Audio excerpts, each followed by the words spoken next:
अगले वक्ता के रूप में मैं श्री आलोक सुंदर सरकार जो कि भूटान से हैं उनको आमंत्रित करता हूं। एक पत्रकार हैं, कवि हैं, संपादक हैं। तो सर आप आमंत्रित हैं, मंच पर आप आएं और अपने विचार रखें।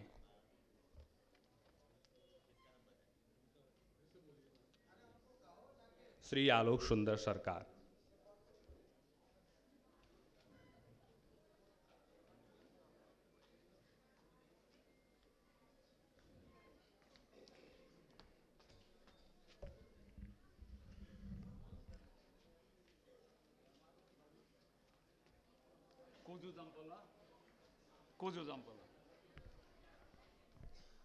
हमारी ओर से भूटान एवं पड़ोसी इंडिया की ओर से सबको साष्टांग प्रणाम।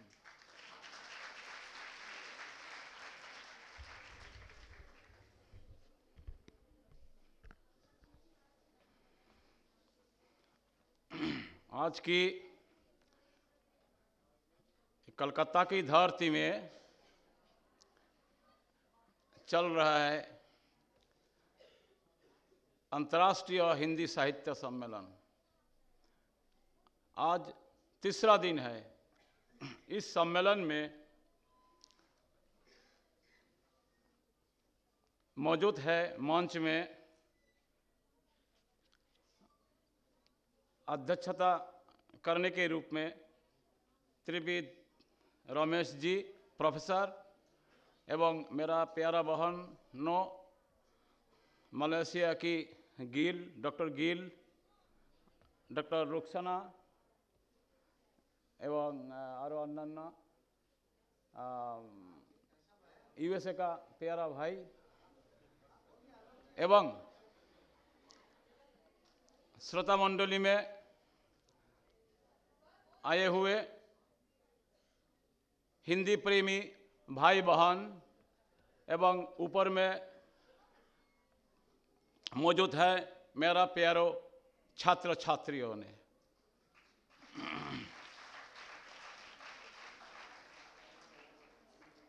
हिंदी का विषय में बोलने जाएंगे। मेरा एक दो लाइन कविता के माध्यम से बोलेंगे। भाषा एक धागा है, बांध लेता है सबको। द हिंदी ऐसा एक प्यारा भाषा है। कहते हैं प्रचार एवं प्यार करो मुझको। प्राचीन भाषा मैं ही हूं, सच कहता हूं मानव तुमको। एरिस्टोटल पिथागोरस ज्ञानी पंडित बना था इस्तेमाल करके इसी भाषा को।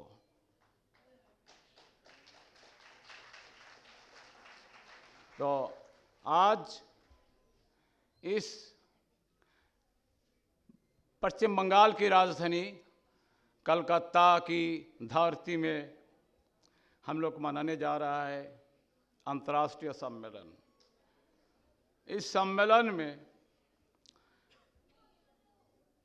जितना हमारे हिंदी प्रेमी कई देशों की प्रतिनिधियों ने भाग लेने के लिए आए हैं, शायद कोई दूसरा देश कोई किसी कारण से पधरने नहीं सका है। सब कोई बहुत कुछ बोला है हिंदी को लेकर। हम याद करवाने चाहते हैं इस देशों को छोड़कर Trinidad and Tobago, do you heard the name of this country? Trinidad and Tobago में 60% चलती है अभी भी। तो ये तो मेरा लिमिट का बाहर में, लेकिन कुछ इशारा देना पड़ता है। तो कहाँ कहाँ चलती है? क्यों? सोलोमन में चलते हैं, तो सोलोमन द्वीपपुंज में चलते हैं थोड़ा थोड़ा। मेरा बहन का मालूम होगा, सुभाषिनी, डॉक्टर सुभाषिनी का मालूम होगा। कुछ चलता है। अच्छा, हमारा घर कहाँ है? मेरा घर 80% जलपाईगुड़ी जिला में है और 20% भूटान में है। हम खाना खाता है भूटान में और सोता है इंडिया में। ये मेरा गलती है। तो जरूर मालूम होना चाहिए भूटान में क्या है स्थिति अबाउट हिंदी को लेकर क्या स्थिति है। दक्षिणी भूटान में कोई क्षेत्र, जैसे फुनसिलिंग शहर है, फुनसिलिंग शहर में कोई आदमी 20% से 30% हिंदी चलाते हैं फुनसिलिंग शहर में। शामसी शहर में 10% चलते हैं। सामडुजोंघर में अभी 5% चलते हैं। असमिया चलते हैं उधर में। देवानगिरी मतलब सामडुजोंघर उधर में चलता है थोड़ा 5%। तो उत्तरी भूटान मतलब राजधानी थिम्पू, वहाँ पर 5%। दूतावास के आदमी लोग का साथ में कुछ संपर्क है आदमी लोग का वहाँ का, तो थोड़ा चलती है। तो कुल मिला के भूटान एंड साबारबा भूटान एवं भूटान के आसपास जलपाईगुड़ी जिला का आसपास में भूटान का सटा हुआ जलपाईगुड़ी जिला, जलपाईगुड़ी का सटा हुआ भूटान में 10-20% चलते हैं। तो बड़ी खेद का बात है, हिंदी को अभी तक किसी का वचन में नहीं सुना है कोई बोला कि हिंदी मातृभाषा है।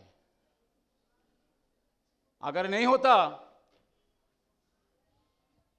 तो क्यों बच्चा बोलता है मां मुझे भूख लगे, मां मुझे भात दो, मुझे तियान दो। तो ये सब बहुत है। मेरा सिग्नल आ गया है, तो बोलने से तो बहुत है, दिन भर भी खत्म नहीं होगा। भूटान के बारे में हम बता दिया कुछ। अब जलपाईगुड़ी में उत्तरी खंड में, उत्तरी अंश में, जलपाईगुड़ी का उत्तरी अंश में 60% हिंदी चलते हैं। जलपाईगुड़ी बंगाली का जिला है, लेकिन उत्तर दिशा में 60-70% हिंदी चलती है।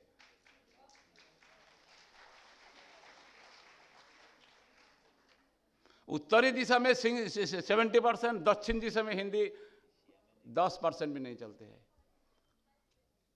लेकिन ये तो हम बोल रहे हैं, लेकिन मेरा अनुरोध है, सब कोई इधर का है, हम लोग का जलपाईगुड़ी एवं भूटान का आसपास में थोड़ा आप लोग घूम के थोड़ा आइएगा, तब पता चलेगा हम कितना बोला है, कितना साकार है, कितना निराकार है। ठीक है, हम लोग अगर ये महती सभा से आज ये आखिरी दिन है, तीसरा दिन। आज की दिन जो है बहुत वेदनादायक दिन है, क्योंकि फिर हम लोग कभी मिलेंगे कि नहीं मिलेंगे। हम 2 लाइन बांग्ला, एक कलकत्ता का बंगाली का धरती में हम 2 लाइन बांग्ला में एक गाना का करके हम अंतिम विदाई लेता है। एक कलकत्ता का धरती है, 80% बांग्ला भाषी। हम एक गाना के माध्यम से, कि कब भेंट होगा कि नहीं होगा।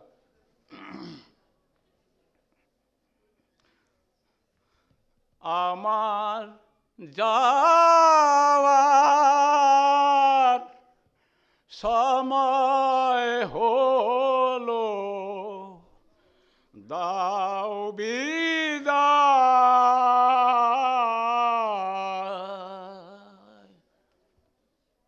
মুছুয়া কি द्वार खोलो जाओ विदा।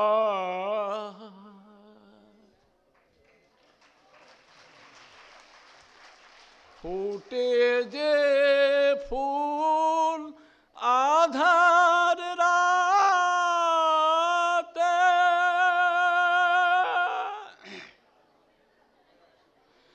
झरे से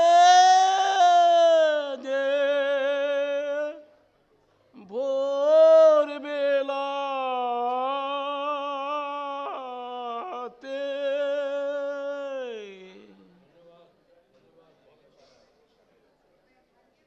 আমার যাওয়ার সময় হলো।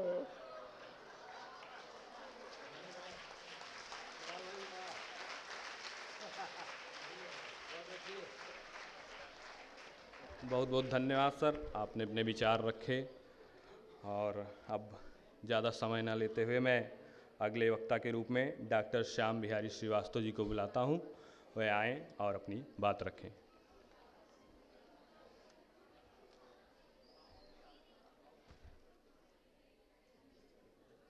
सम्माननीय मंच और श्रोता बंधुओं, हिंदीतर प्रांतों और विदेशों में हिंदी की दशा और दिशा पर ये त्रिदिवसीय समारोह बहुत महत्वपूर्ण रहा। आज आप लोगों ने विदेशों में हिंदी की स्थिति के विषय में जानकारी प्राप्त की। मेरा आलेख भी विदेशों में हिंदी शिक्षण के विषय में है और मैं आलेख का वाचन न करके कुछ प्रमुख बिंदुओं पर प्रकाश डालता हूँ। वास्तव में भाषा और संस्कृति दोनों ही एक दूसरे के पूरक हैं। हमारी भाषा जब हमारे लोगों के साथ विदेशी धरती पर गई, और आज से नहीं, लगभग 150 वर्षों का इतिहास है ये। जब यहाँ से विदेशों में हमारे देश के लोग गए तो वे भाषा के साथ अपनी संस्कृति भी ले गए, और कुछ देशों में तो हमारा भारत आज भी मूर्तिमान हो रहा है। भाषा की तो उन्नति हो ही रही है, विदेशों में हमारी संस्कृति वहाँ प्रभावित कर रही है। एक देश दूसरे देश के संपर्क में आ रहा है, संस्कृति संपर्क में आ रही है, और एक ऐसा मरहम जो हमें अलग नहीं होने देता, इसका प्रभाव मैंने देखा। मैं केवल एक दो संस्मरण आपको सुनाता हूँ। 1978 में वाशिंगटन यूनिवर्सिटी से डॉक्टर हॉली हमारे पास आए। दतिया जिले में मध्य प्रदेश में, मैं सेवड़ा का रहने वाला हूँ। हम लोगों ने मैन्युस्क्रिप्ट्स पर काम किया था और उनमें कुछ पांडुलिपियाँ मुझे बहुत महत्वपूर्ण प्राप्त हुई थीं। उन्हीं में सूर सागर की प्राचीनतम पांडुलिपि थी, भक्त कवि सूरदास। और जब उसका विवरण हमारी पांडुलिपियों की पुस्तकों के साथ वहाँ पहुँचा तो वहाँ शोध कार्य करने वाले डॉक्टर हॉली, डॉक्टर जे हॉली वहाँ आए। उन्होंने अपना परिचय हम लोगों को दिया और उन्होंने सूरदास के सूर सागर में वर्णित कृष्ण लीलाओं के ऊपर जानकारी चाहिए, और सूर सागर की प्रति का उन्होंने फोटोग्राफ भी लिया पूरा। ये रुचि, हिंदी के प्रति ये प्यार, और उस समय सन 1978 की बात है ये, डॉक्टर हॉली का हिंदी उच्चारण, हिंदी में उनका व्याख्यान, हिंदी में उनकी बात और ब्रज लीला और ब्रज संस्कृति के प्रति उनका लगाव, ये देख कर के मुझे लगा कि एक भारत उनके हृदय में बैठा हुआ है। हमारी संस्कृति, हमारा धर्म, हमारी बातें, हमारी लोक रीतियाँ, ये उनको कितना प्रभावित कर रही हैं, अन्यथा सूर सागर पर उनको काम करने की क्या ज़रूरत थी। तो हमारी भाषा, हमारा साहित्य, हमारी संस्कृति कहीं ना कहीं विश्व स्तर पर प्रभावित कर रही है विश्व जनमानस को। एक और उदाहरण मैं दे रहा हूँ। बर्मिंघम यूनिवर्सिटी से एक विद्वान 1984 में हमारे यहाँ आए। वे घनानंद के कवित्वों पर कार्य कर रहे थे। घनानंद के कुछ कवित्व जो उपलब्ध नहीं हुए थे, हमारे पास उनकी प्रति थी, तो उन्होंने घनानंद के प्रेम वर्णन पर जो वो काम कर रहे थे, वो काम देख करके मुझे उनकी बातें सुनकर, उनके विवरण सुनकर हम लोग बहुत प्रभावित हुए। और मैं उनकी प्रशंसा इतनी ही करूँगा कि हमारी भाषा और लोक भाषा, हमारी बुंदेली, हमारी ब्रज भाषा, हमारी खड़ी बोली भाषा के प्रति वे कितने उदार चेता थे और उसको जानने की और समझने का प्रयास कर रहे थे। मित्रों, ये सत्र जल्दी समाप्त होना है। मैं केवल इतना कहूँगा कि विश्व स्तर पर हिंदी अपना स्थान बना रही है। ऑक्सफोर्ड यूनिवर्सिटी में अभी अभी भारतीय हिंदी भाषा के 70-80 शब्द ज्यों के त्यों सम्मिलित किए गए हैं और उनका तात्पर्य यही है कि हिंदी वर्सेस अंग्रेजी को समझें लोग कि बेटा को बेटा अंग्रेजी में कैसे लिखते हैं, मजदूर को मजदूर अंग्रेजी में कैसे लिखते हैं, प्रेम को प्रेम अंग्रेजी में कैसे लिखते हैं। जैसे अंग्रेजी स्पेलिंग हम सीखते हैं, हिंदी स्पेलिंग वे सीख रहे हैं। ऐसे ही इंडोनेशिया में एक हिंदी का शब्दकोश तैयार किया गया है। तो विश्व स्तर पर हमारी हिंदी कई रूपों में आगे बढ़ रही है, प्रभावित कर रही है। ये विदेशों में हमारी हिंदी का प्रभाव है। धन्यवाद। मैं कुछ कहना चाहता हूँ अध्यक्षीय अनुमति से। धन्यवाद। अब अध्यक्षीय संबोधन होगा। उससे पहले हमारे संस्था की बहुत वरिष्ठ सदस्य आदरणीय रवि प्रभा जी, वो जापान और जापानी के संबंध में उनके कुछ अनुभव हैं, वो यहाँ कहना चाहती हैं। तो मैं उनसे निवेदन करता हूँ कि वे अपनी बात कहें।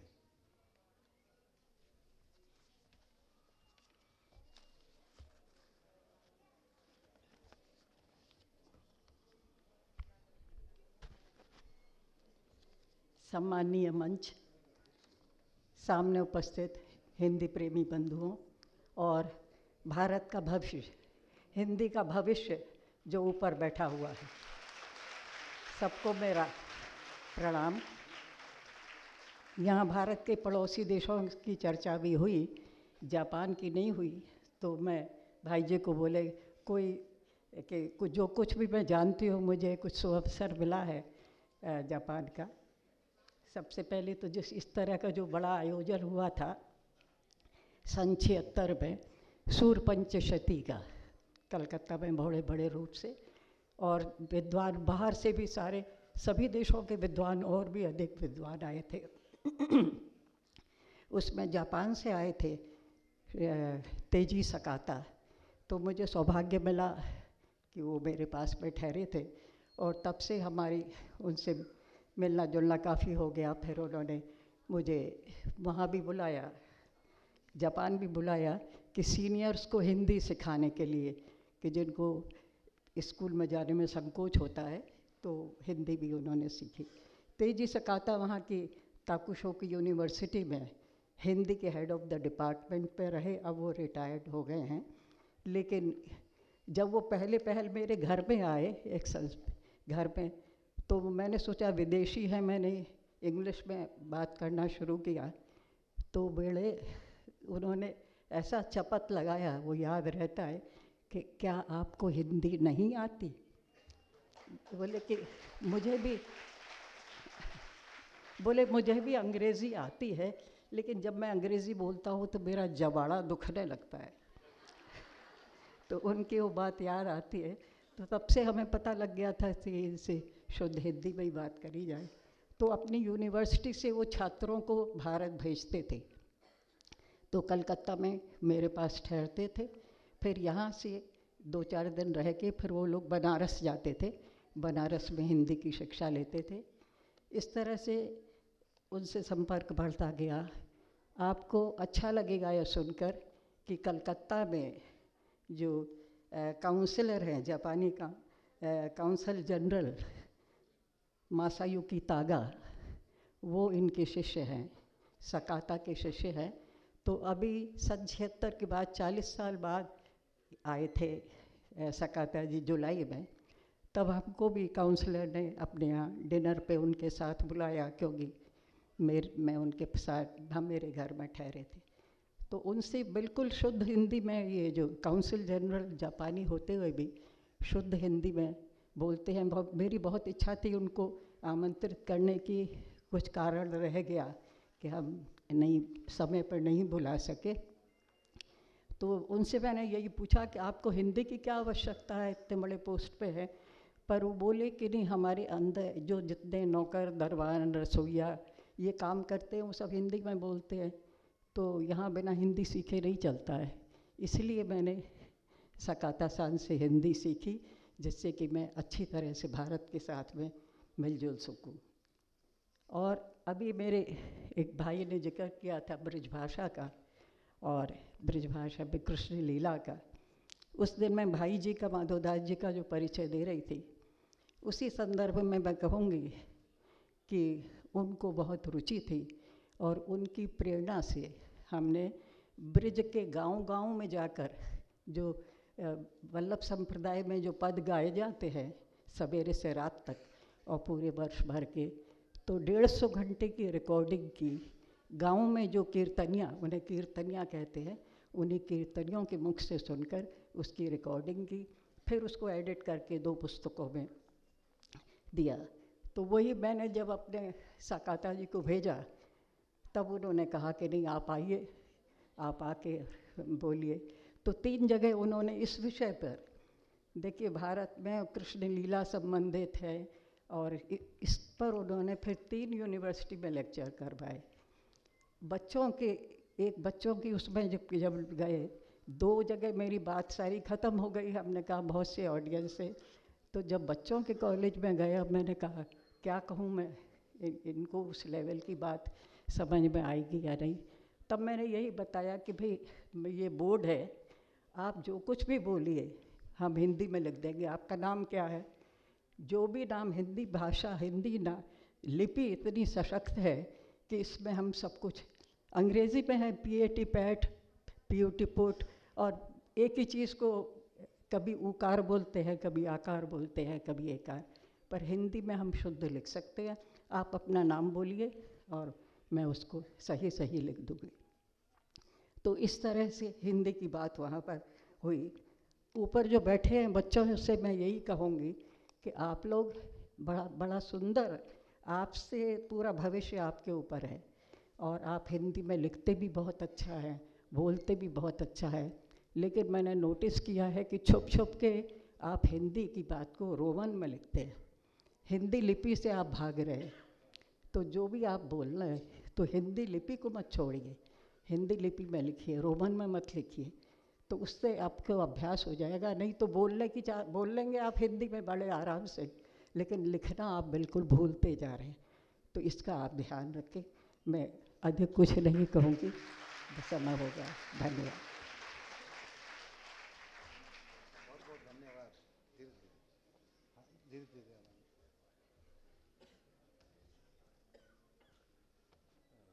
बहुत बहुत धन्यवाद मैम, बहुत ही अच्छा लगा आपके विचारों को सुनकर।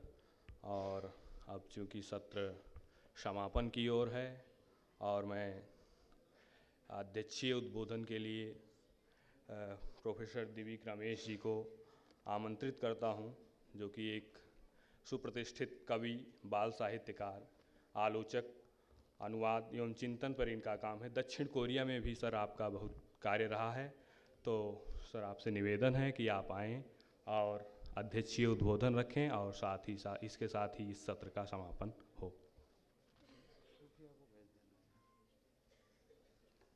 अभी सत्र का अध्यक्षीय संबोधन होगा और उसके बाद में अपन सब भोजन के बाद में फिर अगले सत्र में मिलेंगे। और अब मैं हमारे संस्था अध्यक्ष डॉक्टर मुंडरा जी को अनुरोध करता हूं कि वो मंच पर आ जाएं। नमस्ते। अगर मैं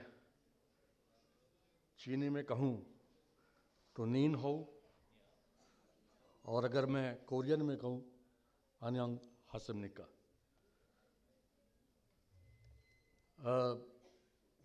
बहुत ही समृद्ध पेपर्स या वक्तव्य हो रहे हैं और हिंदी का देश विदेश का जो परिदृश्य है,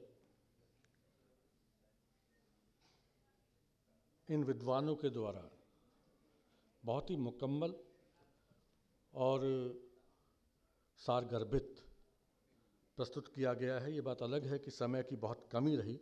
मैं जानता हूँ, हम लोग अध्यापक हैं, कि कितना कठिन होता है इतने विस्तृत विषय को कुछ ही पलों में समेटना, लेकिन व्यवस्था भी होती है। मुझे पूरा विश्वास है कि आयोजकगण इन सब से अपने अपने लेख ले लेंगे और कभी इन लेखों की एक पुस्तक भी निकाल देंगे। वो ज़रूरी है क्योंकि बहुत कुछ छूट जाता है। मैं अपनी बात करना चाहता हूँ एक कुछ पंक्तियों से। आप जरा ध्यान से सुनिए। इंग्लिश में यूं है, जो मूल है, इन the golden age of Asia Korea was one of its lamp bearers, and that lamp is waiting to be lighted once again for the illumination in the east. जिसका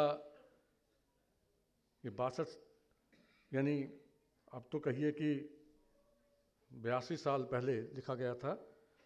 इसका हिंदी अनुवाद, एशिया के स्वर्णिम युग में रहा कोरिया एक दीप वाहकों में और कर रहा फिर प्रतीक्षा, वही दीप होने को ज्योतित, करने को फिर से आलोकित, पूरब का प्रांगण यह सारा।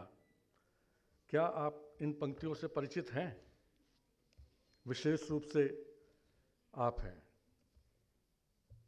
खासतौर से क्योंकि मैं कलकत्ता में बंगाल की भूमि पर ये पंक्तियां बोल रहा हूं, सुना रहा हूं। निश्चित रूप से बहुत सारे हमारे बंगाली भाई, क्या मैं तो पिछली बार जब आया था तो दादा शक्ति चट्टोपाध्याय ने भी कहा, भाई मेरे लिए भी ये सूचना है। मित्रों, इन 4-5 पंक्तियों में, जो मैं कविता तो नहीं कविता नुमा कहूँगा, साहित्य की महत्ता भी है। मनुष्य और मनुष्य के बीच और दो भूगोल खंडों के बीच का जो आत्मीय संबंध होता है, उसकी गरिमा भी है। 1929 में ये मूलतः अंग्रेजी में लिखी हुई ये पंक्तियां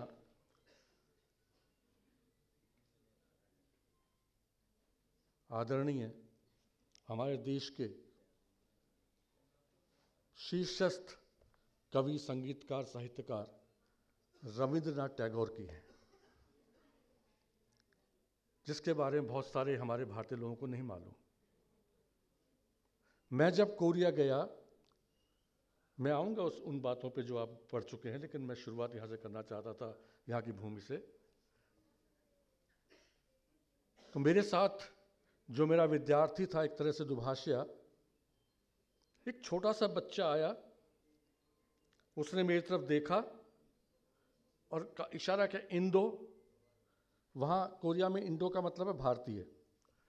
जब उसने कहा हाँ, यानी उसको पता लगा मैं भारतीय हूँ, तो कोरियन भाषा में ये 4 पंक्तियाँ बोली थी। जब मैंने पूछा ये क्या है, उन्होंने कहा आपके देश के कवि टैगोर की पंक्तियाँ ये बच्चा सुना रहा है। जैसे हमारा देश पराधीन था और बहुत सारे भारतीय लोग इंग्लैंड में रह करके यहाँ के बारे में चिंता करते थे, उसी प्रकार से जापान के अधीन जब कोरिया था तो कोरियन लोग वहाँ थे, क्योंकि जापान से मित्रता थी कवि टैगोर की। 3 बार वो गए भी वहाँ, तो वो उनसे कहते थे कि आप संघर्ष कर रहे हैं, हम भी संघर्ष कर रहे हैं, स्वतंत्रता कुछ हमारे लिए भी कहिए। तो जैसे हस्ताक्षर करके कुछ पंक्तियाँ लिख देते हैं, उस रूप में ये पंक्तियाँ लिखी गई थी। टैगोर हमेशा बंगला में लिखते थे, अपवाद स्वरूप ये पंक्तियाँ अंग्रेजी में थी क्योंकि वो बंगला नहीं जानते थे। और तब लिखा था, in the golden age of Asia Korea was one of its lamp bearers. पराधीन देश की पराधीन मानसिकता वाले लेकिन स्वतंत्रता के लिए अभिलाषी लोगों के लिए पंक्तियाँ लिखी गई थी, जिन आज़ाद 1945 में आज़ाद होने के बाद सबसे पहला काम किया कि इन पंक्तियों का कोरियन भाषा में अनुवाद किया और पाठ्यक्रम में लगा दिया। इतना बड़ा महत्व दिया गया इन पंक्तियों को कोरिया के देश में।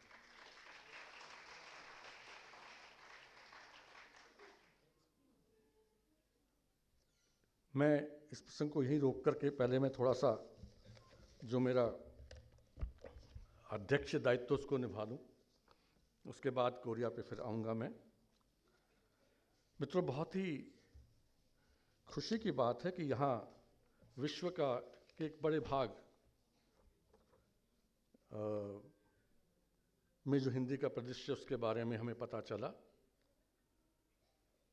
हम सब जानते हैं कि अगर हम भारतीय की दृष्टि से देखें तो कुछ देश ऐसे हैं जो 150-200 साल पहले हमारे भारतीयों को ले जाकर ही बसाए गए, जिसमें फिजी भी है, मलेशिया है, त्रिनिदाद टोबैगो का नाम किसी ने लिया था, गुयाना है, जिनके लिए लक्ष्मण सिंघवी ने एक अलग शब्द दिया था, लता ने तो प्रवासी कहा, भारतीय मूल वंशी। ये भारतीय मूल, ये प्रवासी नहीं है, इन्हें तो जबरदस्ती का प्रवास दिया गया वह। आज प्रवासी हैं जो नौकरी वगैरह के लिए जाकर के वहाँ बसते हैं। इन लोगों ने तो अपनी मेहनत से वो मुकाम पाया है, बड़े बड़े लोग हैं उसमें। त्रिनाड के सीताराम शंका समृद्ध व्यक्ति रहे, और भी लोग हैं। मॉरिशस के अभिमन्यु अनंत, हमें लगता ही नहीं कि मॉरिशस के अभिमन्यु अनंत तो हमारे अपने हिंदी के ही साहित्यकार लगते हैं और कोर्स में हैं, पढ़ाए जाते हैं। अमेरिका में उषा प्रेमवदा उतना ही सम्मानित लेखिका है, चाहे भले ही अमेरिका में रह रही हो। इंग्लैंड में तेजनी शर्मा बहुत काम कर रहे हैं, और भी बहुत सारे लोग हैं, नाम गिना सकता हूँ। खुद त्रिनाड में आदेश यहाँ से गए थे लेकिन बस गए, काफ़ी काम कर रहे हैं। विवेकानंद का नाम लिया इन्होंने, विवेकानंद तो दिल्ली से ही पढ़ के गए थे, और बहुत सारे नाम हैं। एक ये है जो भारतीय ले जाए गए मजदूर बना करके, ये गिरमिटिया शब्द दिया, इस पे तो एक उपन्यास भी है हिंदी में गिरिराज किशोर का, पढ़ना चाहिए। गिरमिटिया शब्द तो अंग्रेजी से ही बना है ना, आप सब जानते होंगे। ये हिंदी का शब्द ही है, बन गया हिंदी का शब्द। और ये बड़ी अच्छी बात की लता जी ने कि वे खाली हाथ लोग क्या लेके गए थे? भारतीय संस्कृति और भारतीय भाषा, और जिनको उन्होंने आज तक जिंदा रखा हुआ है। त्रिनाड में जाइए तो आज भी आपको वहाँ पर चटनी गीत सुनाते हुए लोग मिलेंगे, भाषा जाने न जाने। सुरीनाम में सरनामी हिंदी हो गई, क्योंकि बोलियाँ जो हैं आप सब जानते हैं, वो हिंदी की अपनी चीज़ है। तो इन्होंने बचाया उसको। रामायण ले गए। रामायण उनके लिए केवल पुस्तक नहीं बल्कि भारतीय संस्कृति के प्रतीक के रूप में ले गए, एक अपनी पहचान के रूप में ले गए। एक तो ये परिदृश्य है। एक मैंने बताया वे भारतीय हैं जो बाद में नौकरी वगैरह के लिए बसे, खासतौर से यूरोप में, पश्चिमी देशों में संपन्न हुए, बहुत काम वो भी कर रहे हैं।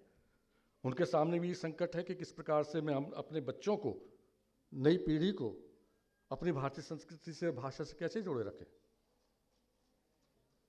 और वे लोग भी हैं जो विदेशी होकर के हिंदी में पारंगत हुए।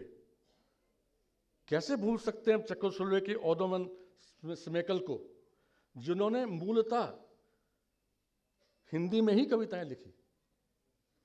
अब ये तो आलोचक लोग जो है उसका मूल्यांकन करते रहे किस स्तर की है, वो तो हिंदी में हम लिखने वालों का भी हो जाता है, लेकिन स्मेकल, अभी शायद रूपर्ट स्नेल का नाम लिया था, आपने लिया था, Rupert Snell. Rupert Snell England से हैं और ब्रज भाषा के प्रकांड पंडित हैं। वो आपके सामने धारा प्रवाह बोल सकते हैं। और रूपर्ट स्नेल जो है, उनका कहना था कि जो हजारी प्रसाद द्विवेदी ने कहा, हमें वो हिंदी मत सिखाइए जो मानक वगैरह जो स्तर की है, हमें तो हिंदी भाषा बहता नीर वाली हिंदी सिखाइए। ये रूपर्ट स्नेल की फिलॉसफी है हिंदी के बारे में। इस तरह के अनेक उदाहरण मैं दे सकता हूं। तो अच्छा लगा कि सुभाषिनी जी ने बड़े अच्छे ढंग से अपने देश में, हालांकि इन देशों को हम तो अपने ही देश मानते हैं, लेकिन अब कहना तो पड़ेगा कि अपने देश में जो हिंदी का है और इनकी जो चुनौतियां हैं, वो सचमुच में हम सबको अगर विचलित नहीं किया उन चुनौतियों ने, उत्तेजित नहीं किया, तो फिर इनका कहना बेकार जाएगा। कि हिंदी के पठन पाठन की जो स्थितियां हैं उनकी तरफ गौर करना पड़ेगा। मलेशिया के बारे में जो सामने बात, सौभाग्य से मुझे ये अवसर मिला कि मैं इधर मलेशिया, थाईलैंड, ये सब कोरिया वगैरह गया हूँ, जापान भी, अमेरिका भी, ये सब देश मेरे देखे हुए हैं, देखा है मैंने उनको अनुभव से। तमिल भाषा निश्चित रूप से, चाहे आप सिंगापुर में जाएं या मलेशिया में जाएं, तो मिलती है। और कुछ नहीं तो मेरे ख्याल में डोसा को तो डोसा ही कहते होंगे, इडली डोसा वगैरह जो खाते हैं। खान पान की चीज़ें अपना नाम लेके जाती हैं। देखिए, समोसा, कोरिया में भी समोसा ही है, चीन में भी समोसा ही है। कितने शब्द तो यूं चले जाते हैं, व्यापार, खान पान, परिधान। साड़ी को साड़ी ही बोलेंगे, साड़ी की कोई अंग्रेजी करके थोड़ी बोलेगा। भाषा यूं यात्रा करती है जब आप यात्रा करते हैं तो। बहरहाल, लेकिन ये अच्छी बात है कि मलेशिया में सांस्कृतिक कार्यक्रमों आदि के माध्यम से हिंदी को बढ़ावा मिल रहा है।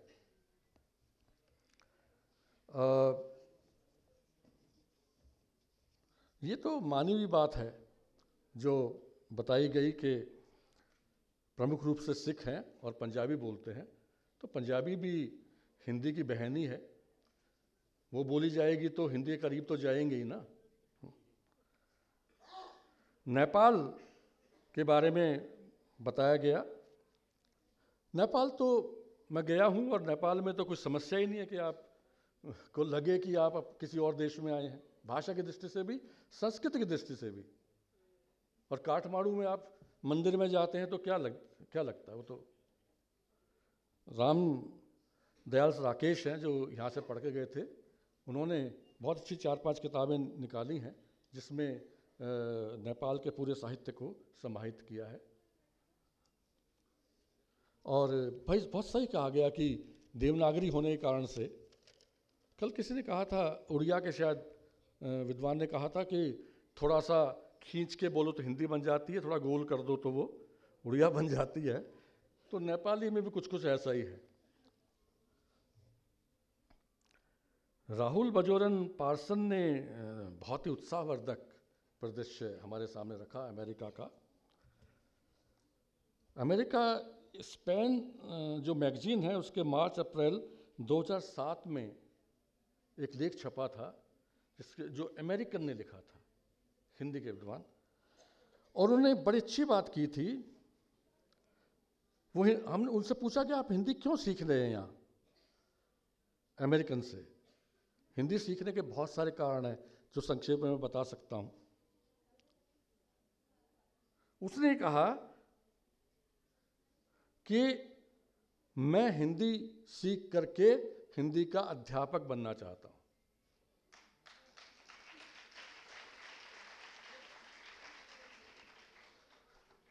वो ना भारतीय मूल का है, ना भारतीय प्रवासी है, ना उसके माता पिता कोई भारतीय हैं, ठेठ अमेरिकन है जो हिंदी सीख करके यहाँ भारत में ही थे वो, और वो हिंदी पढ़ाना चाहते हैं। क्यों पढ़ाना चाहते हैं? और आपने बताया 40 विश्वविद्यालयों में, आपको जान के ताज्जुब होगा कि स्कूलों तक में हिंदी पढ़ाई जाती है अमेरिका में, स्कूलों में, जो कम देशों में पढ़ाई जाती है स्कूल के स्तर पर। और एक नहीं है।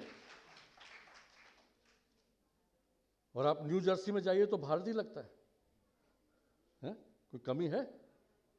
वहाँ तो चारपाई भी वैसी उल्टी करके रख देते हैं घर के सामने भारतीय लोग, जैसे यहाँ रखते हैं। या न्यूयॉर्क के बाजार में जाइए तो बांग्लादेशी और भारतीय लोगों के जो ढाबे हैं, लगता है कि आप भारत में नहीं हैं। ये इस प्रकार से भारत बहुत पहुंचा हुआ है, और भारत जहाँ जहाँ पहुंचेगा, ये भारतीय की खूबी होती है कि दर्शन भी जाएगा, संस्कृति भी जाएगी, भाषा भी जाएगी। वो है ही इतनी प्रभावशाली, क्या करें, इतने प्राचीन है।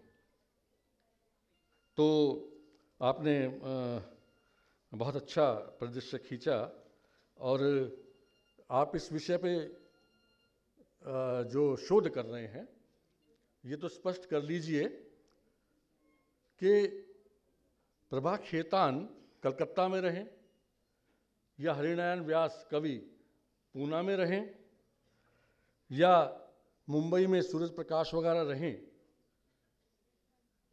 ये सब हिंदी के ही हैं। मतलब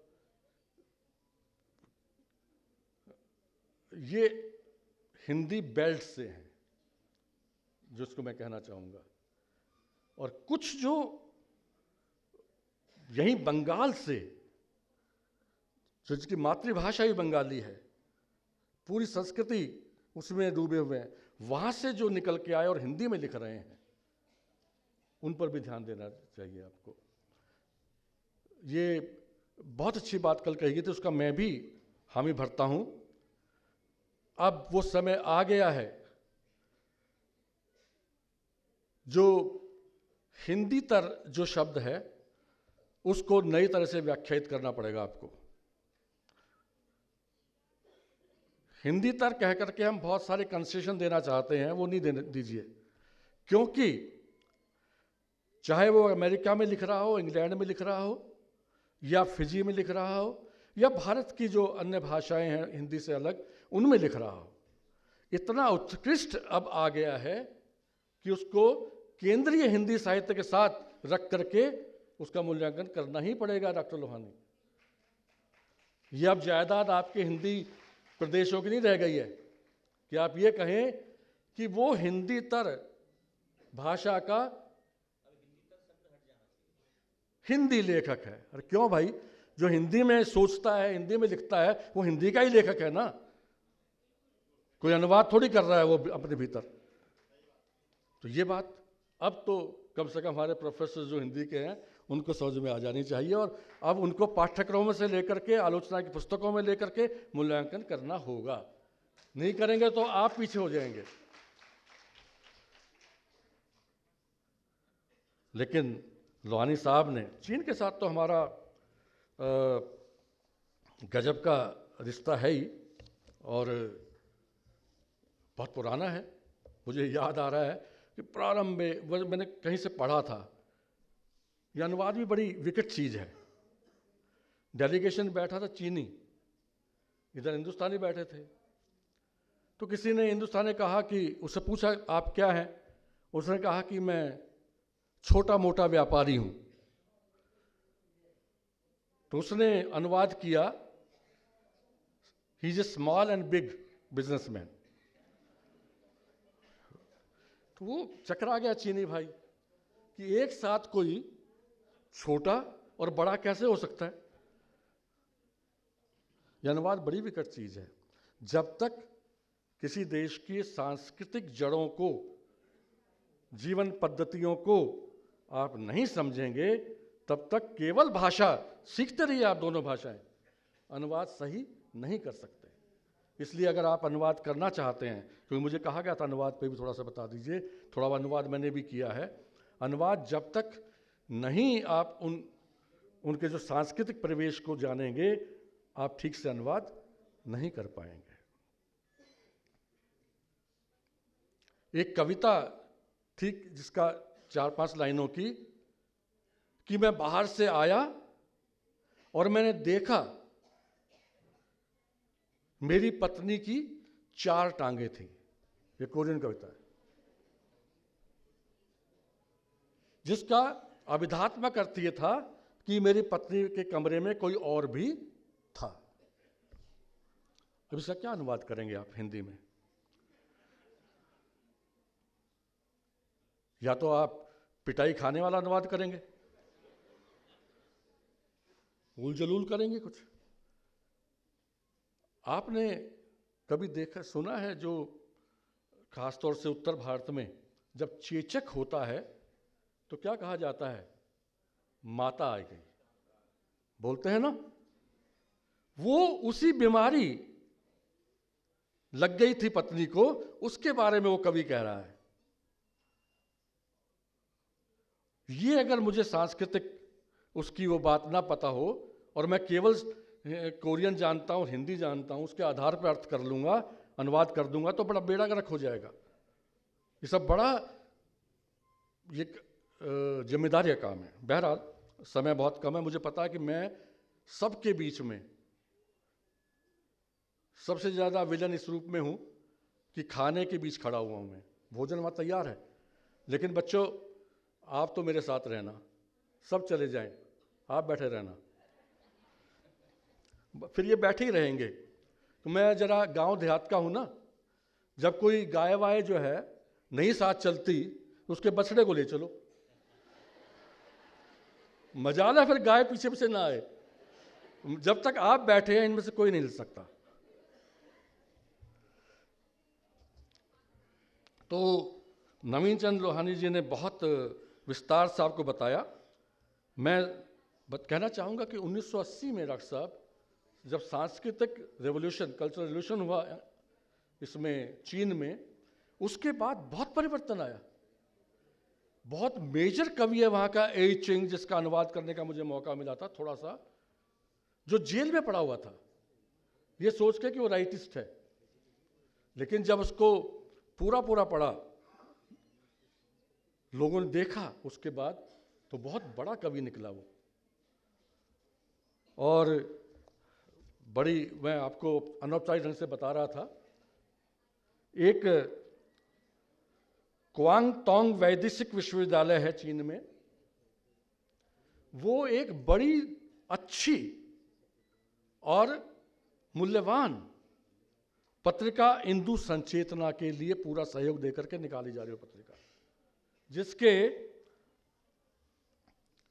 संरक्षक हैं चोंग वेई ह, प्रबंध संपादक है हुरुई ई, उप संपादक है क्या नाम है, संयुक्त संपादक हैं तियन के पिंग, और हिंदुस्तान से हैं गुणाशेखर।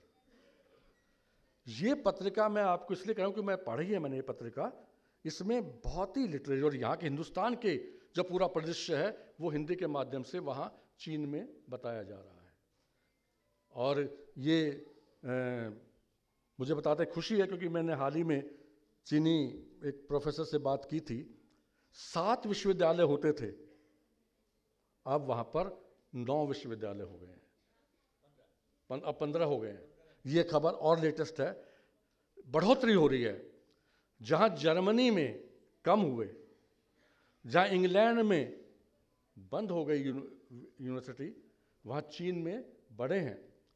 कोरिया में अध्यापकों की संख्या बढ़ी है। बहुत सारे, अफगानिस्तान में हिंदी बहुत अच्छे से पढ़ाई जा रही है। बहरहाल इसके बाद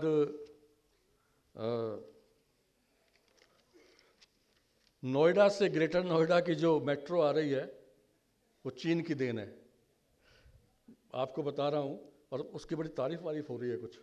लेकिन चीन अपने चीज़ों की वजह से, वस्तुओं की वजह से पूरे विश्व में छाया हुआ है। बांग्लादेश की जब बात आए तो हम भूल सकते हैं नाजिम हिकमत को? क्या भूल सकते हैं?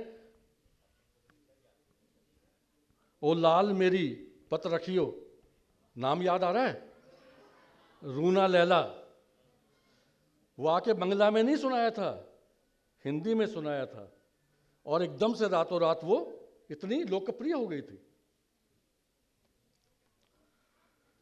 और आजकल है तो वहाँ से निकाली हुई तस्लीमा अपनी लज्जा वगैरह उपन्यासों के लिए छाई हुई हैं।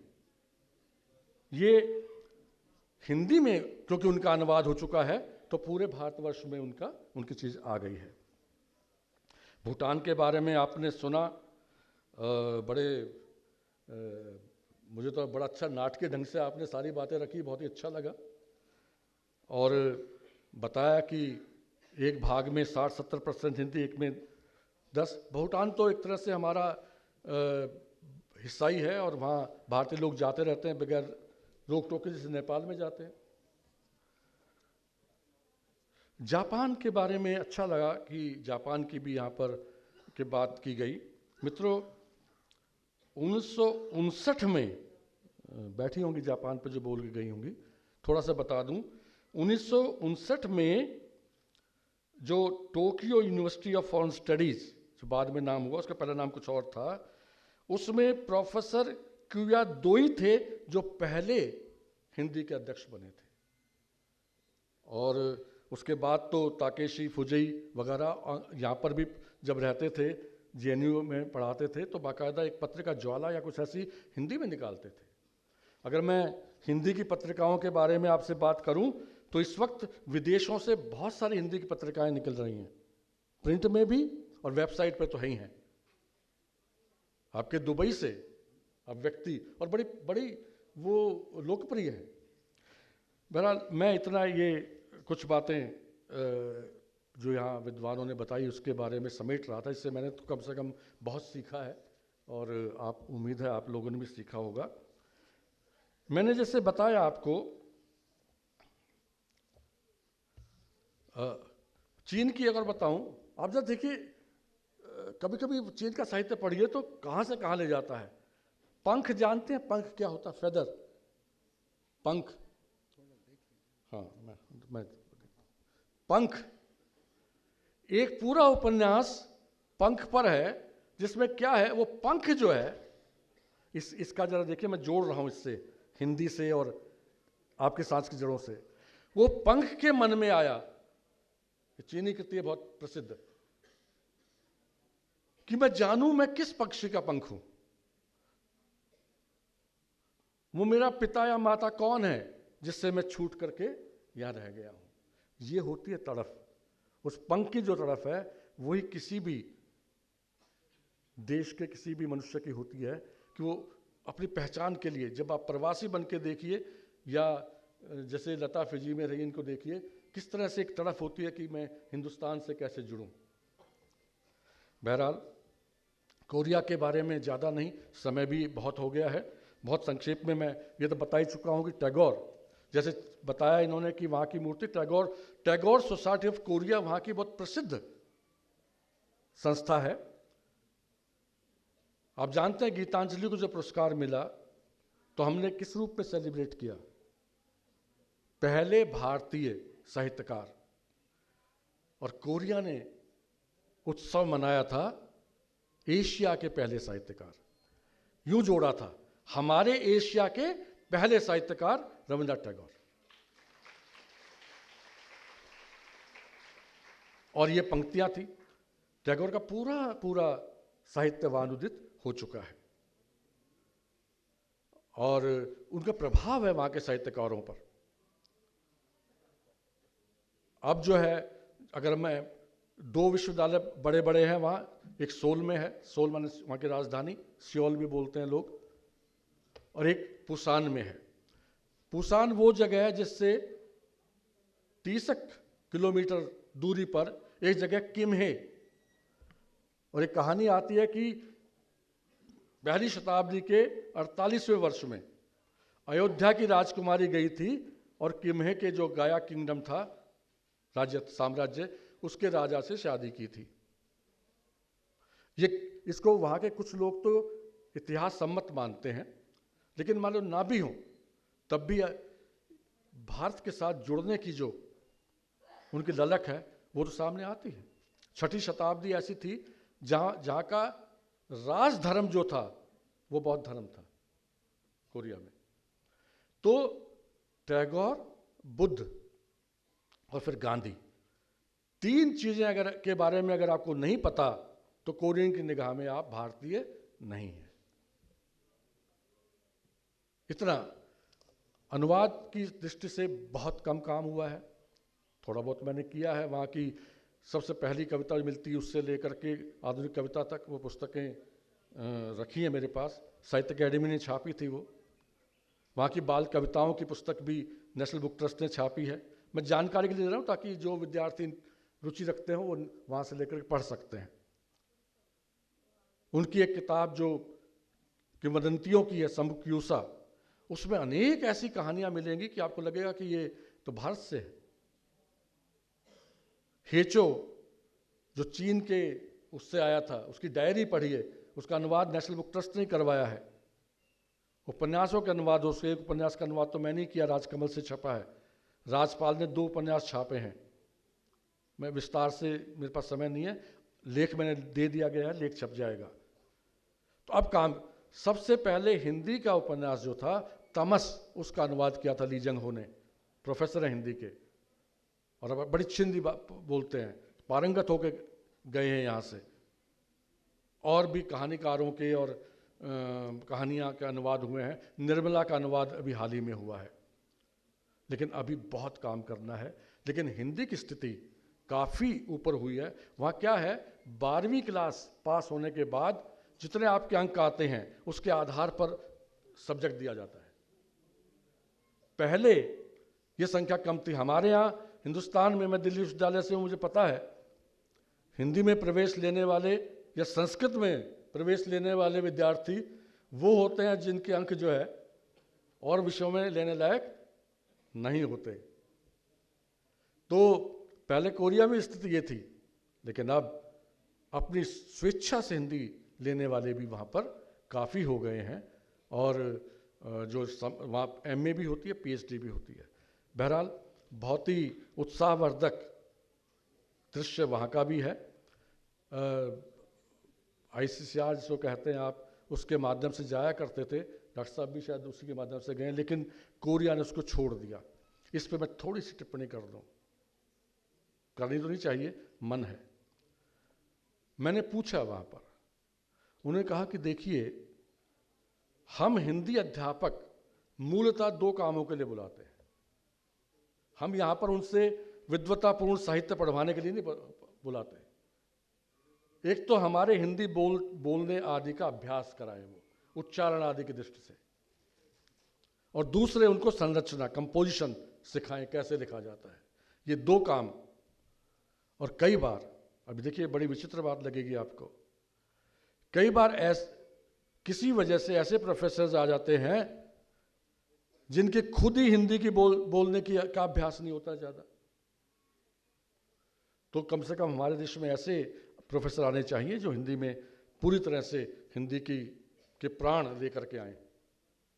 तो ये सोचना होगा हमारे विदेश मंत्रालय को भी, लोगों को भी। अब वो क्या करते हैं, जापान की तरह, जापान में भी ICCR से नहीं मंगवाते, वो खुद आते हैं और यहाँ से चुन करके अध्यापक ले जाते हैं। इसी प्रकार से पुस्तकों के बारे में अब बदलाव आ गया है।